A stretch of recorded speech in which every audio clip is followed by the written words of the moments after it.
ഞാൻ അവരെ വെല്ലുവിളിക്കുന്നു. ഞാൻ അവിടെ നിന്ന് ഞാൻ പറഞ്ഞിരിക്കുന്നു, അങ്ങനെ പറയാൻ പറ്റില്ല കോടതിയിൽ. കടകംപള്ളി സുരേന്ദ്രനെതിരെയുള്ള കേസുമായി ബന്ധപ്പെട്ട് നിലപാട് മാറ്റി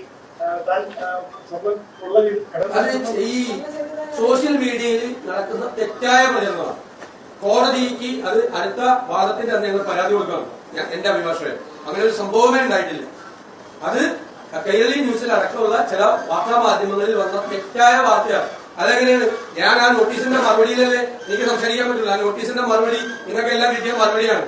ഞാൻ കടകംപള്ളി സുരേന്ദ്രനെതിരായി എനിക്കെതിരെ കേസ് കൊടുത്തേക്കുന്നത് എന്താ? ദ്വാരപാലക ശില്പം ഏത് കോടീശ്വരനാണ് വിറ്റത് എന്ന് കടകംപള്ളി സുരേന്ദ്രൻ പറയണം. കാരണം അദ്ദേഹം നമ്മുടെ ദേവസ്വം മന്ത്രിയാണ്. അറിയാവുന്നവരോട് ചോദിച്ചാലല്ലേ പറയാൻ പറ്റുള്ളൂ. ഇതാണ് ഞാൻ മാധ്യമങ്ങളോട് പറഞ്ഞത്. അതിലാണ് എനിക്കെതിരെ കേസ് കൊടുക്കുന്നത്. ആ ആരോപണത്തിൽ ഞാൻ ഉറച്ചു നിൽക്കുന്നു എന്നാണ് ഞാൻ മറുപടി നോട്ടീസ് കൊടുത്തത്. ഞങ്ങൾ കോടതിയിൽ പരാതി കൊടുക്കുകയാണ്. ഇത് തെറ്റായ വാർത്ത കൊടുത്തത് കൈരളിയാണ്. തെറ്റായ വാർത്ത കൊടുത്തത് സതീശൻ മലക്കം പറഞ്ഞു.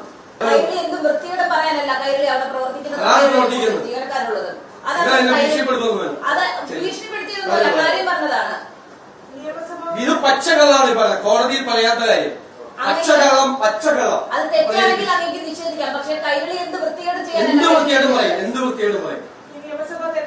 ഒന്നുകൂടി ആവർത്തിച്ചു എന്ത് വൃത്തികേടും പറയും.